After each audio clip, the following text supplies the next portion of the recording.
छोट्या वयाची मोठी स्वप्न या मालिकेत आपण आज बघतोय गौतमी शुभमकरांना म्हणत असते, अरे मी सोडते ना तिला घरी, तू कशाला त्रास करतोयस. मग शुभमकर म्हणतात, बरं ठीक आहे पण तिच्या घरापर्यंत सोडा. गौतमी म्हणते, अरे हो मी सोडेल सरूला, तू नको काळजी करूस एवढी, चल ग सरू. मग आता शुभमकर म्हणतात की हो सरू, पण काळजी घे तुझी, कारण रस्त्यात तुला चक्कर येऊ शकतात, त्यामुळे आराम कर घरी गेल्यावर. मग गौतमी म्हणते, हो तू नको काळजी करूस, मी तिला अगदी घरापर्यंत सोडेल. आता गौतमी तिला घेऊन गेली आहे. खाली येत असते हॉलमध्ये, तेव्हा रमाकांत कुठल्या तरी माणसाशी बोलत असतो. आता सगळेजण आल्यावर रमाकांत जरा घाबरतो आणि बयोच्या लक्षात येतं की रमाकांत नक्कीच त्या डील करणाऱ्याशी बोलत असेल आणि गौतमीला कळत नाही की रमाकांत कोणाशी बोलतोय, पण रमाकांत मुद्दाम हॅलो हॅलो करत आतमध्ये निघून गेलाय, म्हणजे कोणाच्या लक्षात येऊ नये हा कोणाशी बोलतोय ते. असो, पण आता बयो विचार करते की रमाकांतचा हा जो प्लॅन आहे तो उधळून लावायचाच. पण आता निघताना म्हणते, डॉक्टर मी निघते आता, पण माझ्यामुळे तुमची ट्रिप कॅन्सल झाली पिकनिक. तेव्हा डॉक्टर म्हणतात, अगं पिकनिकचं काय, 1000 होतील, पण बाळा तू काळजी घे आज तुझ्या बाबतीत खरंच व्हायला नको होतं असं काही. आणि त्यांनी आपुलकीने तिच्या डोक्यावर हात ठेवला आहे, त्यामुळे बयोसुद्धा खूप भावूक झाली आहे. गौतमीला ते म्हणतात, गौतमी तिला नीट सांभाळून ने. गौतमी म्हणते, अरे हो नेते मी, तू नको काळजी करूस, चल ग सरू. आता निघाल्या आहेत या दोघी जणी, पण गौतमी इतकी बदमाश दाखवली आहे प्रेक्षकांनो, काय सांगावं. तर आता या डॉक्टरांचा जीव काही थाऱ्यावर नसतो, ते म्हणजे बाकीचे सगळेजण कामाला गेले आहेत, पण ते खूप अस्वस्थ होतात आणि लहानग्या बयोच्या फोटोसमोर तिला निहाळत असतात. तर आता पुढे आपण पाहतोय, ही जी इरा आहे ना, ही खूप आरडाओरडा करत असते. तिने तिचं सगळं अंथरूण पांघरूण गोळा केलं आहे आणि त्या सुमनला बिचारीला धमकवते, आत्या माझ्या हे अंथरूण सगळं धुवून काढ स्वच्छ, ती भिकारडी बसली याच्यावर, मला अजिबात चालणार नाही आहे.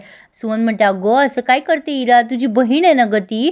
तेव्हा ही इरा खूप ऐकवते तिला, नाही नाही ती माझी कोणी बहीण नाही आहे, तू मानत असशील पण मी तिला माझी बहीण वगैरे काही मानत नाही. आता आरव तिला खूप झापतो, काय ग इरा असं कसं विचार करू शकतेस ग तू, तुझ्या मान्यानं मान्यावर काहीही अवलंबून नाही आहे, ती आपली बहीण आहे म्हणजे आहे. खरं तर आजच्या या परिस्थितीमुळे ती आपल्यात राहत नाही, नाहीतर तिने तुझा हा बेडसुद्धा शेअर केला असता. पण इरा म्हणते, नाही मी तिला कधीच बहीण मानत नाही. आज त्या भिकारडीमुळे आपली सगळी पिकनिक स्पॉईल झाली आहे. लहानपणी पण तिने माझ्या हातातून सगळ्या माझ्या वस्तू हिसकावल्या, आता पण ती तेच करते. आताच तू उदाहरण घे ना, बघ कसं तिने आपल्या सगळ्यांची पिकनिक स्पॉईल केली. मी तिला याबद्दल जाब विचारणार आणि सोडणार नाही तिला. आरव म्हणतो, अगो कसली आहे ग तू इरा, कसं काय तुझ्या मनात असं येतं ग, नातं नको जोडूस पण निदान माणुसकीच्या गोष्टीने तर विचार कर, तिची काय अवस्था झाली होती, तुला काहीच वाटत नाही का ग तिच्याबद्दल. तुझ्या मनातला राग बाजूला ठेव आणि एवढा कसला राग करतेस ग बयोचा, काय केलंय तिने तुला एवढं. तू मान अथवा नको माणूस, पण ती तुझी बहीण आहे आणि राहणारच. पण हिला म्हणते, एक गप्पा बस, शटाप, मी तिला बहीण मानत नाही आणि कधीच मानणार नाही असं म्हणून ती निघून गेली आहे. शेवटी ती सुमन म्हणते, जाऊ दे बाबा आरव, तू नको टेन्शन घेऊ, आपली इरा कशी आहे माहिती आहे ना तुला, मी अंथरुणं धुवून टाकते. मग आता ती वरचं ते बेडशीट आणि चादर घेऊन निघून गेली आहे. पण आता इकडे बयो गौतमीला उगाचच दिवसते गाडीत, काय हो तुमचा प्लॅन फ्लॉप झाला ना मला मारायचा, आज तुम्ही खूप दुःखी असाल. मग गौतमी गाडी थांबवते आणि म्हणते, हो झाला माझा प्लॅन फ्लॉप, मग काय करायचंय. बयो म्हणते, काय आहे ना, माझे बाबा होते तिथे, त्यामुळे तुमचा प्लॅन सक्सेसफुल झालाच नाही. माझे बाबा असताना मी कशी काय जाईल, आधी पण माझ्या बाबांनी मला वाचवलं होतं लहानपणी, आता सुद्धा. गौतमी म्हणते, तुझे हे सगळे नाटकं मला माहिती आहे ना, तू मुद्दाम शुभमकरला बाबा म्हणलीस ना. बयो म्हणते, नाही ते मी मुद्दाम केलंच नाही आहे, पण माझे बाबा माझ्यासोबत असताना मला काहीच होऊ शकत नाही. पण गौतमी तिला म्हणते, जास्ती उडू नकोस तुला मी मागे पण सांगितलं आणि आत्ता पुन्हा सिरियसली सांगते, तू जर तुझी ओळख द्यायचा प्रयत्न जरी केलास ना शुभमकरला, तर मी शुभमकरला परत पुन्हा सारखं करीन. मग बस बाबा बाबा करत, आणि मुळात तो तुझा बाबा नाही आहे, तो माझ्या पोरांचा बाबा आहे, तुझा त्याच्याशी काही संबंध नाही आहे, हे लक्षात ठेव. आता ही बयो एकदम निरुत्तर झाली आहे असं दाखवलं आहे त्यांनी. तर आता बयोला तिने रस्त्यातच उतरून दिलं आहे, निघ इथून माझ्या गाडीतून असं म्हणून तिने तिथेच उतरून दिलं बयोला. पण आता शुभमकर मात्र सारखा बयोचाच विचार करताय. आता ते सुमनला आवाज देतात. सुमन म्हणते, काय रे दादा काय झालं. मग ते म्हणतात, अगं सरूची काळजी वाटते ग सुमन मला. सुमन म्हणते, बापरे दादा काय झालं तिला, तू तर चेक केलं होतंस ना, काही त्रास आहे का तिला, दुसरा काही काळजी करण्यासारखं काही नाही आहे ना. शुभम म्हणतात, नाही ग सुमन तसं काही नाही आहे, पण मला सांग ती किती वर्ष झाले ग आपल्याकडे काम करते. आता ते सुमनला विचारत असतात. सुमन म्हणते, मला काही कल्पना नाही रे, इरावरून हे सगळं ऐकत असते. ती लगेच धडपडीत समोर येते शुभमकरांच्या आणि म्हणते, बाबा काय बोलत होतास तू आत्याला आता. तेव्हा शुभमकर म्हणतात, अगं इरा बरं झालं तू आलीस, तू सांग बरं. नाही म्हणजे ती सरू आपल्याकडे किती दिवसापासून कामाला आहे? इरा म्हणते, अरे बाबा झाले असेल 3-3.5 वर्ष. नाही म्हणजे मी भाऊबीजेला ओवाळत होते ना दादाला, तेव्हा आलेली ती, आणि रमाकांत काकाने आणलंय ना तिला. मग शुभमकर म्हणतात, रमाकांतने तिला कुठून आणलंय नेमकं? तेव्हा ही इरा म्हणते, अरे ती मोलकरीने आणलं असेल तिला झोपडपट्टीतून उचलून. तिच्या या वाक्यावर सुमनला जरा रागच आलाय, पण आता शुभमकर विचारात पडलेत की नेमकं काय गौड बंगाल आहे, असं कसं साम्य आहे एवढं सरूमध्ये आणि या बयोमध्ये. मग आता सुमन काही बोलणार तेवढ्यात गौतमी हे ऐकते, कारण शुभमकर म्हणतात की मला तिच्या घरी जायचं आहे, मला तिच्या आईवडिलांना भेटायचं आहे.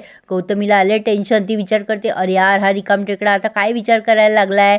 आता ती लगेच शुभमकरांजवळ येऊन बसते आणि म्हणते, बरं आहे ना तुला शुभमकर, काय होतं आहे? शुभमकर म्हणतात, मी बरा आहे गं ठणठणीत, मला सरूच्या वडिलांना भेटायचं आहे, तिचं घर बघायचं आहे. गौतमी म्हणते, अरे कशाला, त्यांना आवडत नाही आपण गेलेलं, आत्ता मी गेले तर आजसुद्धा येऊ दिलं नाही बघ मला, त्यांना आवडत नाही रे आपण तिथे गेलेलं आलेलं. आता शुभमकर म्हणतात, मग तर आपण जायलाच हवं. पण आता इरा त्यांना विषय वाढू देत नाही आणि लगेच त्यांचा हात धरते आणि म्हणते, चल बाबा आपण फोटो पाहूया. गौतमी सुमनला म्हणते, माझ्यासाठी कॉफी कर. मग सुमन मुद्दाम डोकं लावते तिच्याशी, लिंबू घालू का तुझ्या कॉफीमध्ये? मग गौतमी तिच्यावर चिडते, पण इकडे विशाल बयोवर चिडतो. तो म्हणतो, काय गं अगं सरस्वती, एवढे थंडपणे सांगतेस तू, त्या इराच्या आईने तुला मारायचा प्रयत्न केला म्हणून? तर आता बयो म्हणते, सर माझे बाबा होते ना तिथे मला वाचवायला. तेव्हा हा विशाल छान बोलतो, अगं पण सरस्वती प्रत्येक वेळेला तशी परिस्थिती नसते ना, तू काहीतरी ॲक्शन घ्यायला हवी त्यांच्यासाठी. पण बयो म्हणते, नाही तसं मी नाही करू शकत ना, इराला आणि आरोह दादाला वाईट वाटेल. आता परिस्थिती पहिल्यासारखी नाही आहे हो, त्यांचं कुटुंब आत्ता कुठे बहरलं आहे आणि माझ्यामुळे हे सगळं नको व्हायला. आता हा विशाल म्हणतो, अगं तुझ्यामुळे काय संबंध, ती बाई किती क्रूर आहे तुला माहिती आहे ना सरस्वती, मग तू काय ऐकून घेतेस एवढं सगळं तिचं? आता ही बयो म्हणते, सर माझ्याकडे पण पर्याय नाही आहे, ती इरा आणि आरवची आई आहे आणि शेवटी आई ती आईच असते, आई कधीच कोणाला त्रास देत नसते. पण विशाल म्हणतो, अगं ती बाई आईसारखी नाही आहे, म्हणजे सगळ्याच बाया अशा नसतात गं, अगं ती बाई फक्त रागरागच करू शकते आणि ती पुढच्या पिढीला पण तेच देणार, त्यात काय एवढं, तू का सांगत नाहीस तिच्या विरुद्ध काही? तेव्हा ही बयो म्हणते, सर मी आजही जाऊन सांगू शकते इराच्या आईचे सगळे कारनामे, पण मला तसं करायचं नाही आहे, कारण मला माहिती आहे की हे सगळं केल्याने माझ्या बाबांना त्रास होईल. तर आता ती म्हणते, आपण आता रमाकांत काकांच्या बाबतीत काहीतरी घ्यायला पाहिजे निर्णय. विशाल म्हणतो, काय निर्णय घ्यायचा आहे तूच सांग मला. मग बयो म्हणते, उद्या आपण त्यांच्यावर लक्ष ठेवूया. विशाल म्हणतो, बरं ठीक आहे, आणि मग मला सांग, मी पोलिसांना घेऊन येईल, मग आपण त्यांना पकडूया. मग बयो विचार करते, रमाकांत काका आता उद्या तुमचं काही खरं नाही आहे. पण शुभमकर अजूनसुद्धा बयोच्याच आठवणीमध्ये आहेत आणि त्यांना अस्वस्थ होत आहे. गौतमी दाराच्या बाहेर उभी असते त्यांच्या. आता ती लाईट लावलेला बघते आणि ती विचार करते, बापरे शुभू इतक्या वेळ का जागा असेल? आधी ती असा विचार करत असते की या बयोची कशी वाट लावायची, पण असो.